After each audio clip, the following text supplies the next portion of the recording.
Good morning and welcome to Prepper Talk Radio. As usual, Good morning, Mr. Prepper Scott, and we've got Shane, the prepared guy in studio. As always, happy to be here. It is so good to have us both here.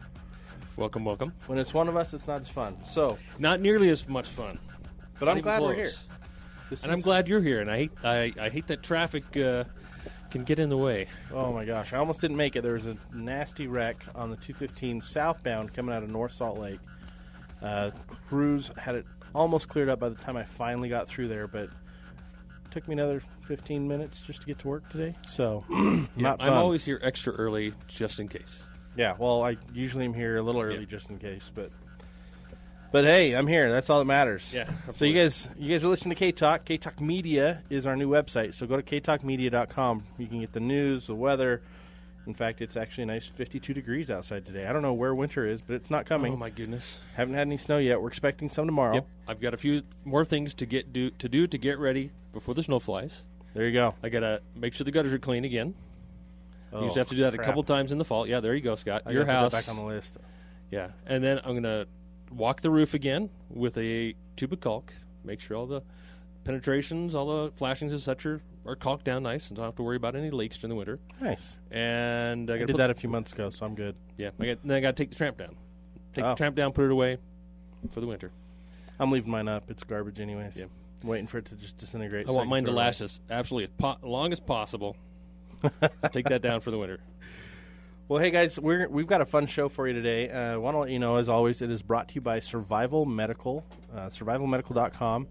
And actually, they're going to be at the Utah Prepared Fest this weekend in St. George. So if you know anyone in St. George that needs to get better prepared, send them on over. It's going to be at the Red Lion down off of, I believe it's Broadway. But it's down at the south end of St. George. I'll be there as well, so you can come meet me, say hi. I'll be at the Vital Domes tent. Actually, I'll be bouncing back and forth between that and Survival Medical. So Cool. I'm not coming down, Scott. Sorry. Aw, man. Almost had you. But we'll be down there this weekend. It's there Wednesday it's Wednesdays today. It'll be open Friday from 3 to 6 and Saturday from 10 to 6. So swing on by. You'll see a giant dome out in the front yard, and that's where the entrance is. Very nice. Well, hey, I had a question for you before we get started here. Go for it. Not just for you, for all of our listeners. And for me, and this comes from my personal life, I guess, there's a lot of things that are confusing out there.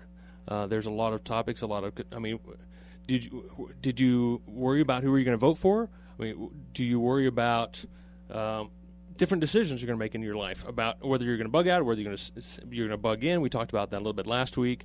I assume, and for me, there's a lot of questions constantly going around in my mind, and things aren't always black and white. They should be, but they aren't. So my question is to you, what things are blurry? What lines are fuzzy? What are you concerned about? Have you made those important decisions?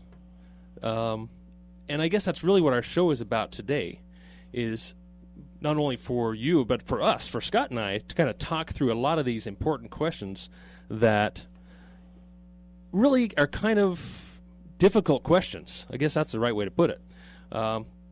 And what we're going to do today is we have in front of us I guess it's technically a card game. It's called Conflicted. And there are several different versions of this game. And basically it asks us hard questions. And that's, of course, the title of it, Are You Conflicted? And so we're going to ask these questions. We'd love to hear what your responses are. They may be very off the wall. We'd love to hear them. Even for us, they're going to be hard to answer. And they require a lot of thought. But we're going to try and stick by the rules of the game and by exactly what the question on these cards say, and try not to deviate and throw in too many variables, but go by exactly what the situation is on the card, and try to answer that as best as possible. We'd love to hear your answers. Of course, 801-254-5855 is the call-in line. Scott, did you want to start, or do you want me to start with one? Let's have you start. All right, cool. All right, so this is basically a deck of cards is what it is. A deck of cards. It's like face cards, and on one side you've got a picture of a guy in a respirator and a full face mask. He's got a gun in his hand. He's got the rope around his shoulder. And on the other side is the 6 of spades. And here's the question on the card. and would love to hear your comments. So if you want to call in, feel free to do so and take these questions as well. But first one's coming to me. Okay, yes, this is for you, Scott. Okay, nuclear blasts destroyed the modern infrastructure, and your family, along with the family of close friends, are living off foraging the countryside. Every person is barely getting anything to eat, including the children, and deaths from starvation have begun among the weak. While searching for food, you come across a bush with a few handfuls of berries on it. It isn't enough food for the entire group, but it could be a feast for you and your immediate family. Would you obey the rules and distribute the few berries you have with everyone in your group, or would you break the rules and secretly feed the berries to your family? Okay, if you want to call in and answer this as well, I'm going to answer it, but if you want to call in and answer it, dial in 801-254-5855. And this may take a while for you guys to ponder and come up with an answer, so feel free to call later on in the show and refer to whichever card we were talking about and what you would do. So everyone's starving. I'm obviously skinny at this point. Right. It's in a group, and so everybody's kind of sharing. I kind of have to go back to the rules of the group. I mean, that's what's going to keep us alive. And so for me, it's kind of an easy one because I've thought about these types of scenarios, and it's distribute it to the group. You would take it and distribute it to the group. Because most likely I'd be in a leadership position, first of all, and I'd have to make sure that I maintain the group. Yeah, that's great point of view. Psychology, the group mentality, trying to help everyone stay alive and do the best I can. So not that I'll be the sole leader because I don't like that idea, but being part of the group leadership, definitely distribute out to the team. I mean, everyone's going to just get a little bit, but that could be a huge morale booster to have some real nice fruit, even if it's just one berry. And especially you in a leadership position, everybody's going to look to you. Oh, wow, they could have eaten this. Your trust is going to be built within the group. You're going to be trusted, and your leadership is going to grow within that group. I think that's absolutely the right answer. I think that's extremely difficult. I mean, we've all been hungry, at a certain point. Oh yeah, and I've snuck the Oreos. Oh, I've snuck the stuff. I still especially do. as a kid. Yep. Well, I did last night. My wife's like, "What are you eating?" And I'm all, "My food." She's like, "Are you eating Oreos?" I'm like, "Absolutely." And yep. So yeah, what's really the difference between finding a great raspberry bush and just picking them down yourself? Whether it's for you, your kids, or your family, or just yourself. That's and I think in order to fully comprehend this, you have to get yourself hungry. Oh, yeah. You've got to be hungry. You've got to fast or whatever you want to call that, and try to resist. Well, the hardest part is when you have kids. Oh, yeah. Seeing your child suffering, starving, and suffering. That's a tough decision. That's going to be the hardest part. I don't have kids yet, so it's easy for me to say I'm giving it to the group. But when I have kids, that may be a complete game changer. Yeah. I might be like, I'm sorry, but my kids they come first. I mean, and that's really the truth is family comes first, group comes second. But if you look in nature, that's a falsehood. Now, if you look in nature, you look at the animals, you look at who takes care of who first. Mama bear feeds herself that's first. True. That's because true. if Mama bear doesn't eat, but the cubs don't eat. Everybody dies. Yeah, that's right. Right? She's got to be strong to be able to keep everybody going and protect everybody and find and forage for more food because the babies don't know what to do. Here, it's kind of interesting. As humans, we're like, I watch mothers sacrifice time and time again. They won't eat. They won't sleep, because they've got to take care of the baby. They want to take care of themselves. First. Yeah, absolutely. And they'll let themselves go. I'm not talking beauty, let themselves go. I'm talking let their health go because they're missing meals. Yeah, they'll forget. Oh, I forgot to eat. Exactly. And I don't know how people do that because I'm just not wired that way. That's my wife right there. She's so busy with the kids and the house that, I forgot to eat. It's 4:00 in the afternoon. I didn't even eat breakfast. Yeah. Now I feel terrible. And I'm thinking, you haven't even had breakfast? I'm like, I'm on my second lunch. So there's another aspect, I guess, is when you're in a group and you're trying to take care of the group, your mentality is going to completely change. I would think. I mean, it'd be more like a family, and maybe your group is mostly family. So, and that's the way it is for me, and I know that's the way it is for you too. It's going to be that way for most of the people in Utah. There's a few people that have, and I don't name any names because they need their security, but there's a few groups that I know of that are like very dedicated, hardcore, focused on a team, and they're all from different walks of life, and none of them are related. They're not related. But they've kind of found each other and they work together, and I think, wow, that's amazing. Yeah. And that's another thing we need to talk about in the future. Take another show is talking about prepping groups and how this all takes into account. All right, should we jump to another one? Yes. All right, cool. So this one's tough. Someone in your inner circle of trusted friends, and if you want to answer this question, call in at 801-254-5855. So one of your inner circle of friends, someone you trust, has committed an unforgivable act that only you are a witness to. They don't know you're aware of what happened, and you decide death is the proper punishment for what they did. There's no other way. Would you take care of them secretly or discuss their fate with others and burden them as well? I think my initial reaction is to take care of it privately and secretly. I guess it really depends on what that offense is, but going by the rules and going by the card, I would probably say right off the bat, I would take care of it in private.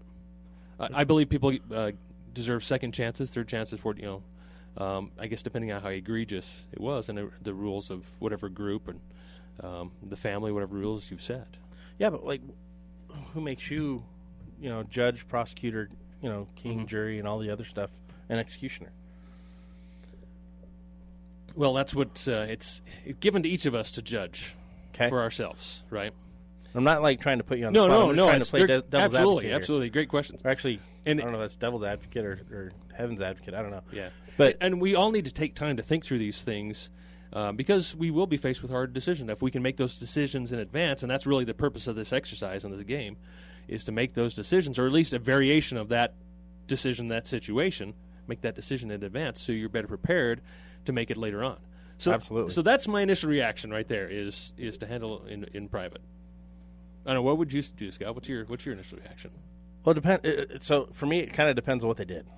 Yeah. Well, yeah. It says it's unforgivable. Absolutely. I'm like, okay, if it was a crime against a child, because I love supporting the Operation Underground Railroad, OUR, and a bunch of other groups. In fact, we're actually going to have Sky Gardens on next week. They do. Cool. They do hydroponics, vertical gardens, but cool. They help support groups like OUR, and what they really do is they provide food and one of these growing systems to these transition centers where these kids can grow, because sometimes they run out of food because they're all over the world. And so this gives them something to do, something to kind of take their mind off things, but also a way to provide for themselves, which is very empowering. Yeah, absolutely. But if it were a crime against a kid, like molestation or even just human trafficking in general, bullet between the eyes, that'd be my chosen route. I'm on the same page with you. But depending on what else it could be, I would kind of always want to convene a tribunal. I would like to have, in any situation, I would like to have at least 3 leaders that create a tribunal. Have something that's already set up and does a way to deal with these types of situations. And those three people in the tribunal, we'd present the situation to them. I would cuff my friend, or that person in the group. I would detain him, and I would detain him. I'd say, look, you've got 2 choices. I can either shoot you now and you die, or put these cuffs on and go before the tribunal, because what you did to me is worthy of death. Yeah, and I guess the key word is this unforgivable offense of some sort. Yeah, so that's the tough thing, But my way isn't necessarily the right way. Your way isn't necessarily the right way. I mean, that's the hard thing. Like we played this game with my wife the other night, and one of the tougher questions is you've got a family member who's gone off their meds, and they've got psychological problems, schizophrenia, and some other things. How do you deal with that going forward? Do they present an actual real danger to other people in the group? How do you take care of that? That's going to be a huge concern when people are no longer able to get their meds. Oh yeah. So what would you do in that scenario? Oh man, I'm familiar with this situation. I've got some of that in my family. I don't know. I honestly haven't thought about that much, which I need to. So that's a great question. Well, there's our music. Listeners, what would you do in that situation? Call in after the break and tell us your thoughts. As a reminder, we're brought to you by Survival Medical, the toughest first aid kits in the world. They last 20 years. Amazing. That's what I carry in my car. That's what Shane carries in his car. We'll be right back after the break.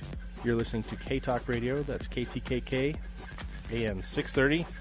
Tune in at ktalkmedia.com, our fresh new website. All new K-Talk Media. Online at ktalkmedia.com. Welcome to the dance party, the post-apocalyptic nightclub. You're listening to K-Talk Radio, and it's more specifically Prepper Talk Radio. We're excited. We love doing this show. We love the callers. We love you guys participating. Last week we had a caller call in and tell her that this is the show she looks forward to every week. Thank you for that. Those kind words. We don't get paid to do this. We do this because we feel like there's a need, and we love it. Mm-hmm.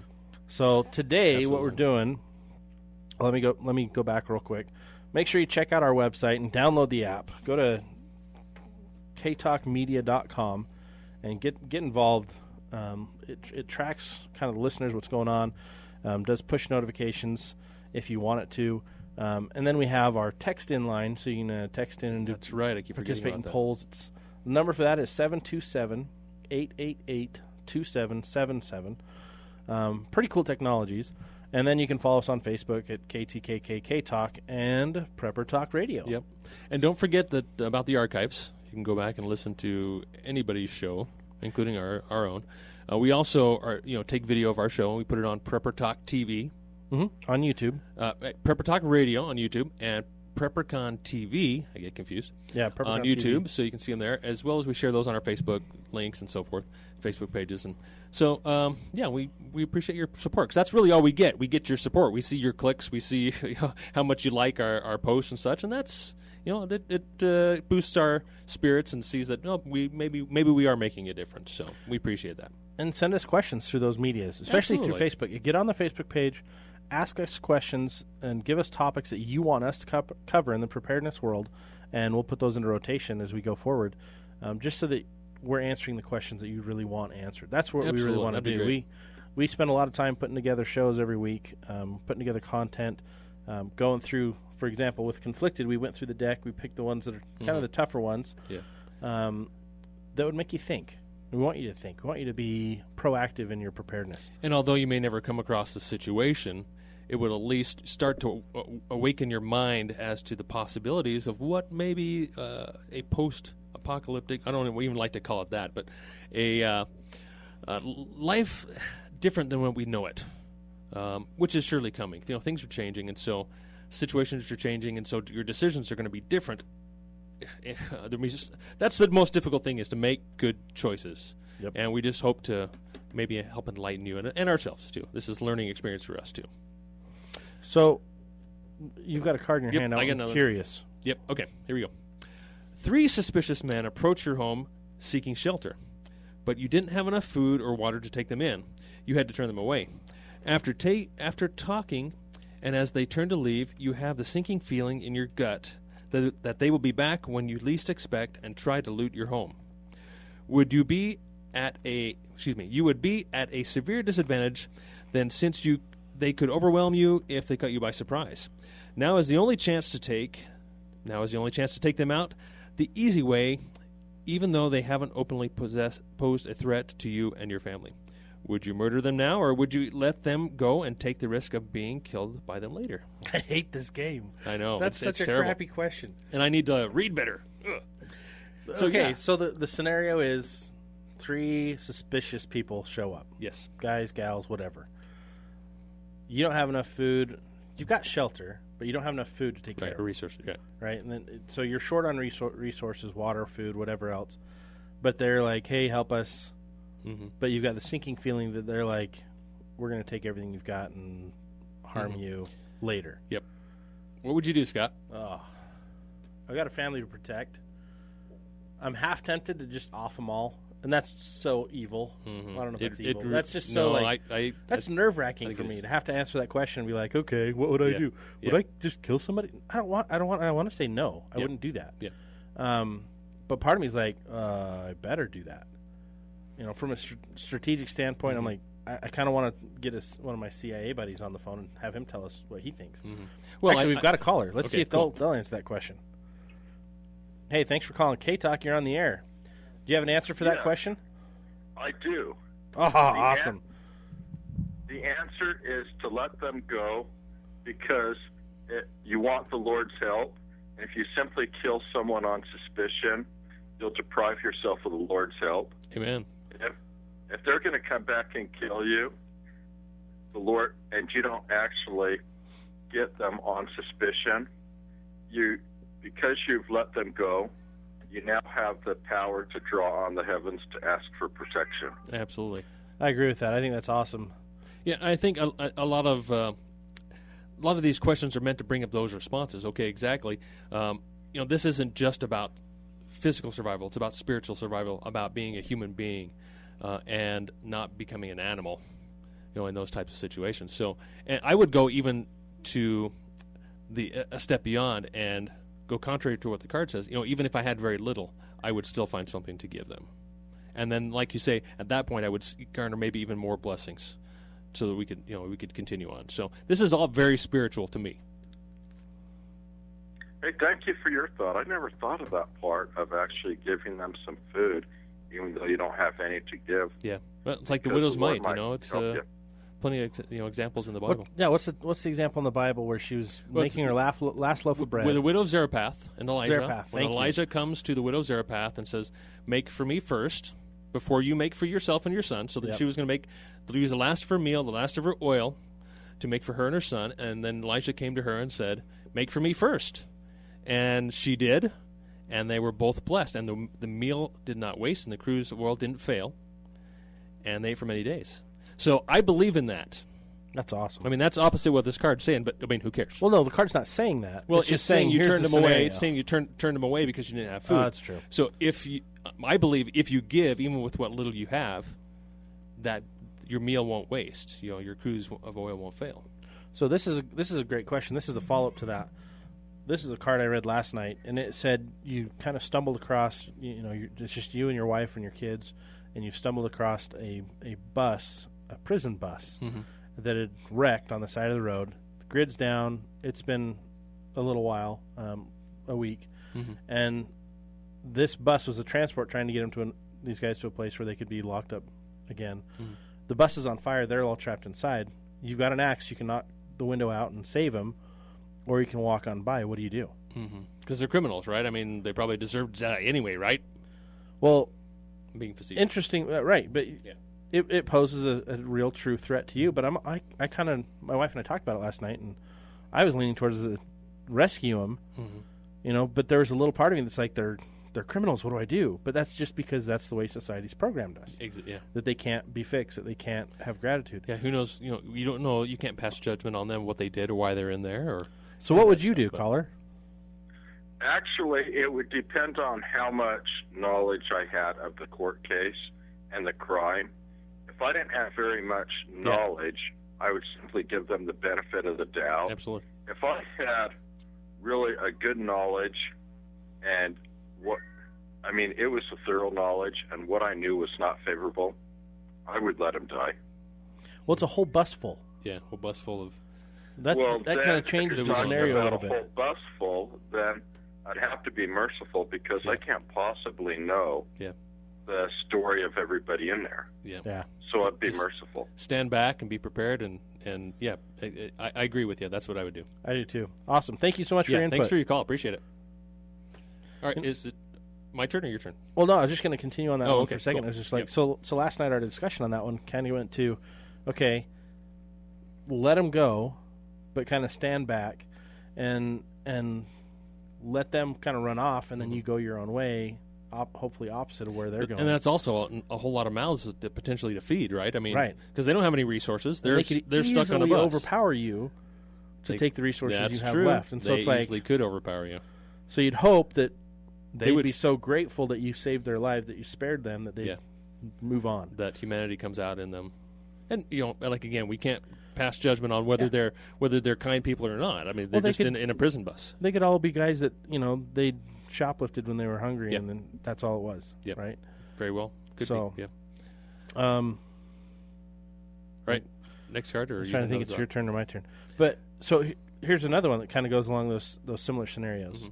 So say that it's been 6 months since a major epidemic. A lot of people have died. Grid's still questionable. It's kind of coming back. But one of your one of your family members has joined the local authority, who's Okay. reestablishing a government, and they knock on and they're going around knocking on everyone's doors, taking food, and water, and all the weapons away. Exercising executive orders. Exercising some type of executive order. It's a martial law type situation. Right. And they're taking all these things back. And your brother-in-law or sister-in-law, whoever this is, Join the. or brother or sister, a family member, they know what you have.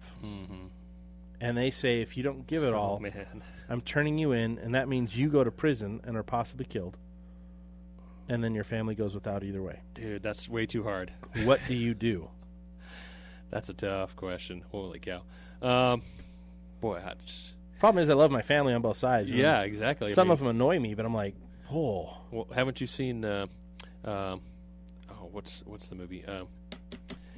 The Hills Mad Are Max? Alive with the Sound of Music. The Sound of Music. There we Okay, go. Sound of Music. Yeah, like that the boy turns him in, and unfortunately they're able to escape. But that is a tough one. I don't know if I can answer that one right now, but you got me thinking. Definitely. I would probably kidnap that person and hold them and keep them away from that situation. Like if they say that, okay, you're done. I'm taking you out. I'm not going to kill you. I'm not going to kill. I'm going to Take them out of the equation. Take him out of the equation. Well, now the equation is now you're feeding that person and keeping them alive in your basement. I realize that. That's the price I'm going to have to pay for blabbing, I guess, right? So would you gag them? I mean, because if someone else comes to probably search your initially, house, go gag them and then stick them in the basement corner somewhere or something like that. Yeah, I don't know. Because I'm sure if you get caught, I mean, that's now a government official. That's true. You're holding a government official hostage. So there's an even bigger like repercussions. Yeah, right. That's true. But we also have to remember this is a survival situation. So that the reason we ask these that's questions true. is to really get you thinking and go, oh, I've never thought of this. What would I do? And then also to point out, okay, do I really want to compromise my situation, what I have and my resources and so forth by, letting my cousin know because I want him to get prepared. Yeah. So there's a lot of implications there. Well, here's another one. Is you're in a catch-22 scenario, right? With that person, And I tried to think of, okay, in my family, who would be the one that would do that? Right. Yeah. I quickly identified who I thought that would be, and I'm like, I think crap. I have an idea too. So then you have to figure out, okay, how do I address that with that person? Because that person's going to handle things a little differently than I would. Well, not a little differently, a lot differently. But then you have to try to figure out how to handle that. And so, okay, do I put that person in a position where now they're bound and gagged in my basement, and I still profess to say, well, I love you, but you're trying to hurt my family. I can't let you do that. Can't let you do that. But then now that puts their immediate family in danger. Their kids and spouse. More obligations for you to. And where are they at? And then who's going to take care of them while? Well, the government's going to take care of them, obviously, right? Well, are they of any use anymore? Because now the employee is gone. The government lackey is gone. No, that's so true. that's a whole new set of questions. New, now I've got to split all my resources with those people, but I'd rather split my resources with those people that I love, than with a government that's just going to take them and not give me anything back. Yeah, give you your dole back. Oh man, it's tough question. It's a tough call either way. So you've got another one. Yep, I got another one right here. Okay, you see a large mob breaking into your neighbor's house. You know he is there and his wife and children. You have about 24 rounds of ammo, roughly one for each mob member. You are the only person capable of defending your own family. The mob passed your house and didn't notice you at all. Would you step out of the shadows and risk your own life to help your neighbor, or would you stay safe and protect your own family? And why? I would open fire. I love my neighbors. They're so awesome. I would not hesitate because they don't know how much ammunition I have, and the reality is I have a lot more than 24. But in this scenario, exactly in this scenario, you only have enough. That's all I have. That's all you have. So yeah, I would so open fire. you risk your life to go out into the open and bet your skills and your training on being able to defend your neighbor's family. Well, it didn't say what weapon I have. No. It didn't say what caliber. So I'm assuming it's my AR. Okay. Yeah, absolutely. And Absolutely. if it's my neighborhood, I've got plenty of vantage points, tactical points that I could stand in So you got a dozen that would give me cover while I try to fend Okay. off a mob Yeah, at absolutely. my neighbor's door. Now, some people would get in. That's almost a guarantee. Mm-hmm. Yeah, what if you have to? I mean, it kind of sounds like you have to go into your neighbor's house to help fend off this mob, get this mob out. Eventually, I probably would have to, but I'd be able to take out at least 6 of them at the door. You know, And hopefully, at that point, they would run. The rest of Yeah. them would run because they are a mob. They're scared. yeah, I'd grab my kukri, which is like a short sword. But all you have is a dozen rounds or so. No, that's all it's telling me that I have. Yeah. As far as ammunition, Okay. it's not specifying if I have Okay. a pocket knife or a kukri on my hip Or a belt. club or whatever. Yeah. Yeah, or I even have I just forgot the name of them. I even have Samoan war clubs Oh yeah. in my house. Scare the heck out of them. Those things are brutal. That if I started doing the hawk in my front yard, they'd probably just shoot me. But that'd be kind of fun. Okay, we got a caller. Let's cool. take this. Hey, caller, thanks for joining K Talk. Do you have an answer for that question? Not for that one. I was going to elaborate on the one before Yeah, please about do. the prison bus when you can fit me in. Absolutely. Please do Let's go right ahead. go right into it. So, suppose that it was a bus full of political prisoners of the same persuasion as your political thinking, and you left them burn. There you go. So that might be the hand of Providence setting free Absolutely. No, that's a great a batch perspective. of fellow sojourners. Hey, we're running into a break. If always- you want to hang on line, or you can call I back can't when we hang join. over, but it's always better to err on the side of mercy. I like that. Absolutely. Yeah, great perspective. Appreciate it. Thank you. Hey, we're running to a break. You're listening to K Talk Radio, sponsored by survival-medical.com. Check them out online for the best survival medical gear you can find. Live from the top of the Rocky Mountains. Welcome back to Prepper Talk Radio. You are listening to K Talk. That's KTKK AM 630. Head over to ktalkmedia.com. Download the app and take us everywhere you go. That's actually the cleanest, clearest broadcast. You can also access all of our old shows on the archive and follow us on Facebook. We have a lot of fun here in the show. We're going through Conflicted, the card game. It's a fun and really weird Yeah. kind of test for yourself and the people that you spend your time with prepping. And if you think about it, if there are people who you're thinking about maybe bringing into your group, This is a great this way is a to great interview. way to interview them and test them and say, what would you do in this situation?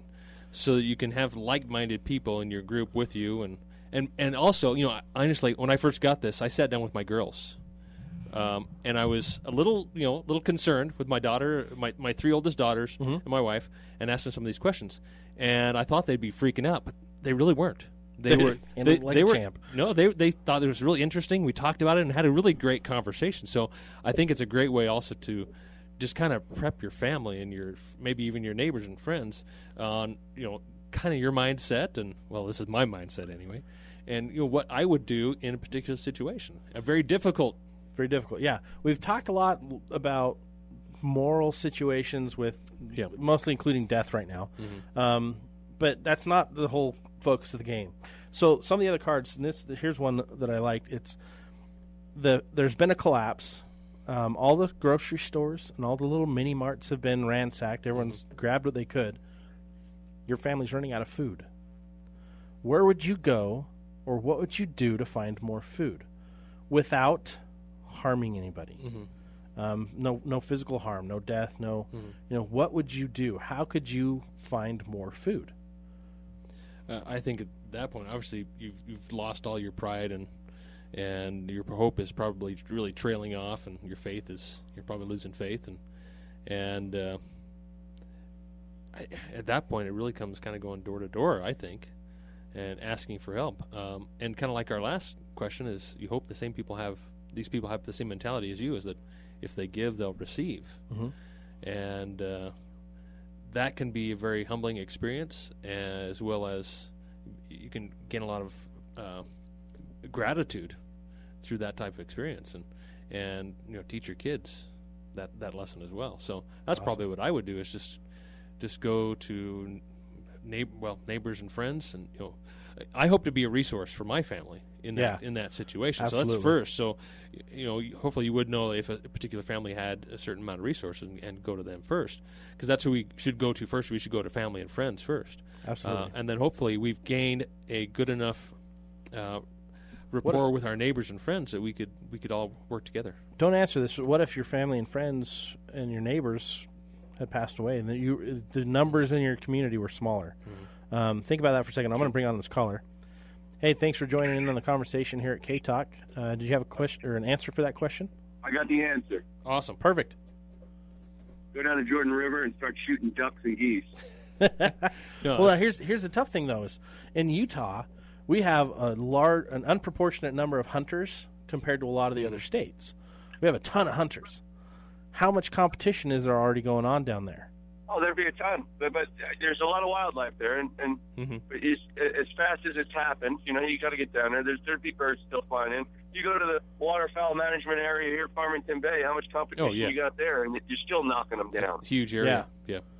I think that's a really brilliant idea. What are some other ideas that you may have that would work for food solutions? Live traps on your property. Put out live traps and start getting some traps going. And I think with everything you've mentioned, it's going to take some practice. So you better start learning now. Get yourself the appropriate shotgun to go hunt waterfowl, and some snares, and learn how to trap. Oh yeah, I actually like that. A lot of people don't think about trapping. That's true. A lot of people think I'm going to go take down an elk. I'm going to go take down a deer. But the reality of that is very slim in an apocalyptic rabbits, scenario. Raccoons, skunks. Well, and you can even make clothing out of the fur of these animals. I mean, Utilize get enough all the rabbits resources. together, boom, you've got some really nice, comfortable, moccasins. They're not the most durable, but man, they're warm. Ever eat porcupine? Oh yeah, porcupine. Oh, that's true. It's actually pretty good meat. Yeah, when you get to that situation, you're going to become really resourceful and try and use every little bit of that animal and every kind of resource you can find. So I got sewing needles for days too. Yeah, it's true.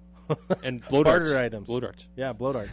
That's why I kind of, I don't know, last couple of years I've been just getting on growing my own food, animals and stuff like rabbits. It's amazing breeding rabbits. Yeah, absolutely. The cool thing about rabbits, my brother-in-law's got rabbits, and I don't have them because I know how much meat he can produce, and we kind of work together on things. But you can actually produce more meat from a buck and 2 does with rabbits than you can with cattle. Or chickens or anything. Yeah. I mean, but rabbits, they produce so quickly and that you can actually produce more meat in a year than you can with cattle. Wow. I swear, every time they give birth, he's chasing them around in a circle, and they have another nest built already, and they're breeding more. So, well, they've got.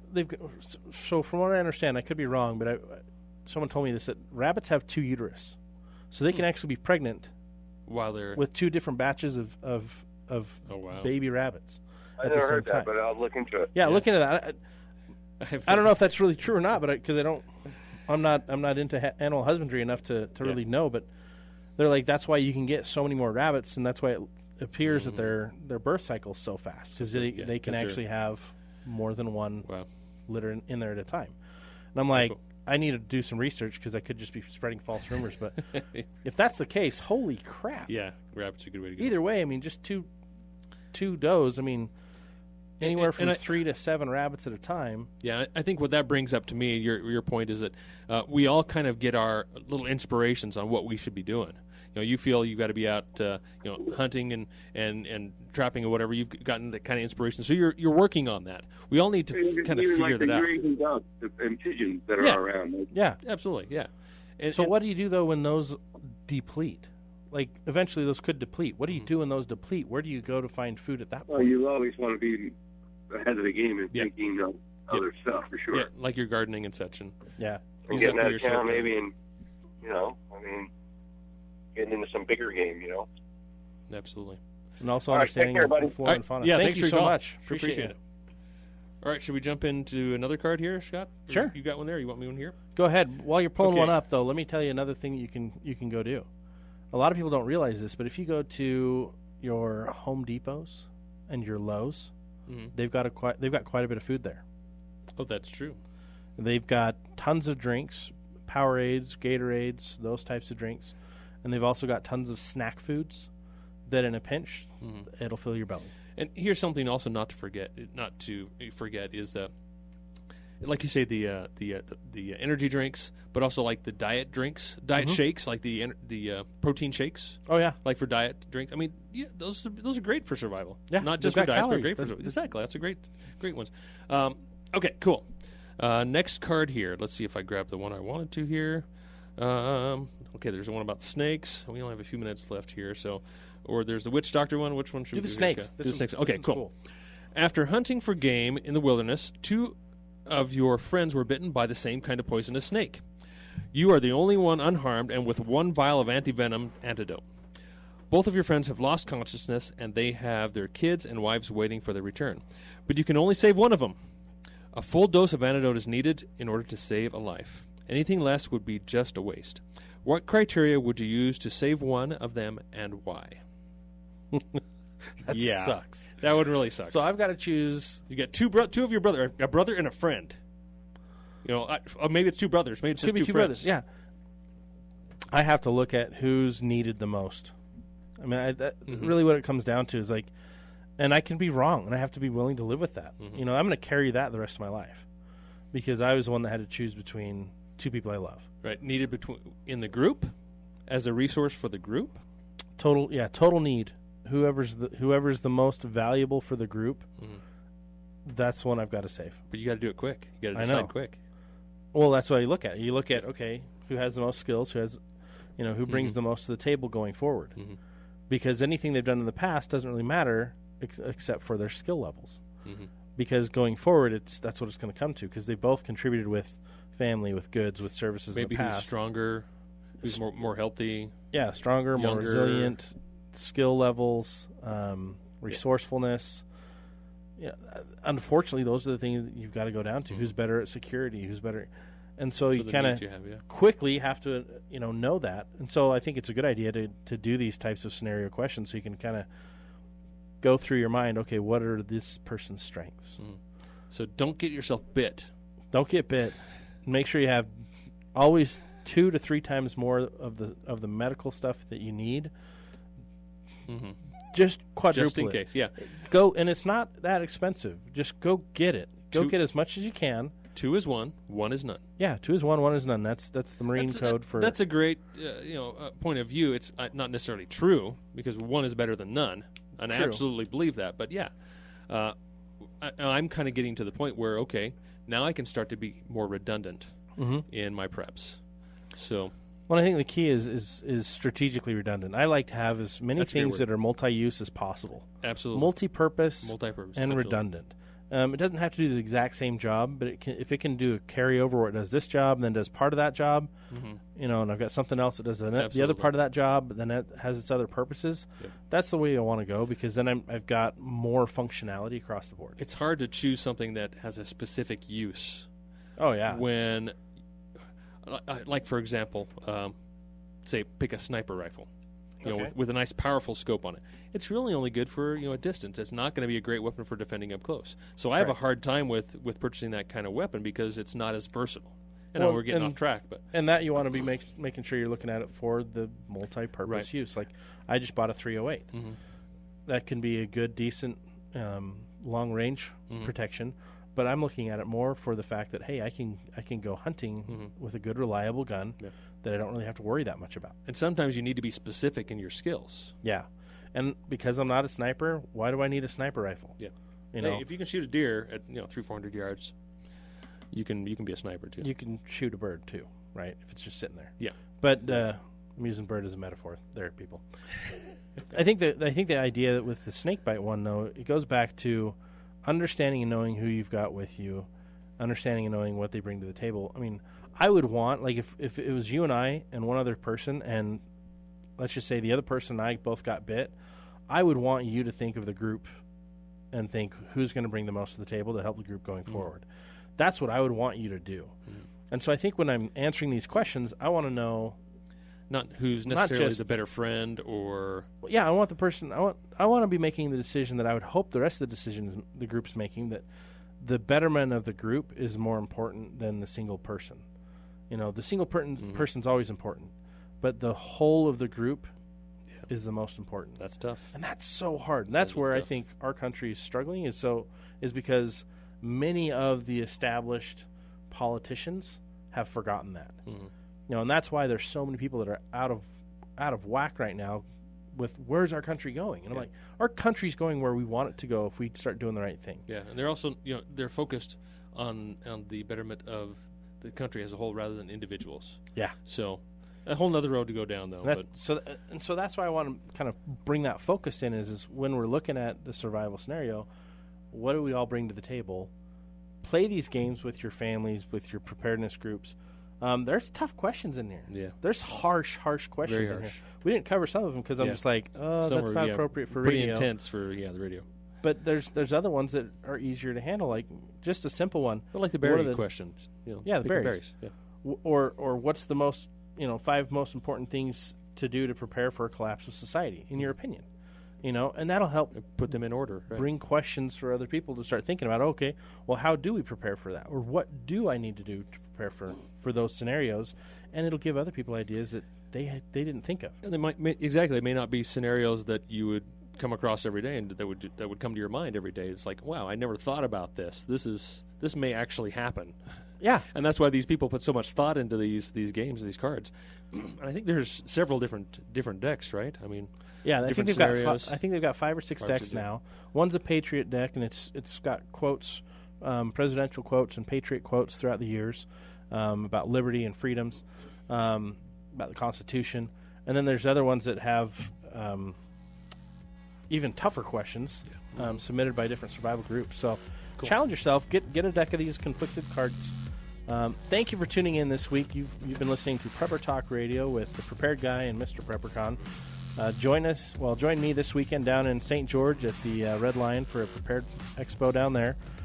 But make sure you check out survival-medical.com. The longest-lasting first aid kits. They're nature-proof, basically. We'll be back next week.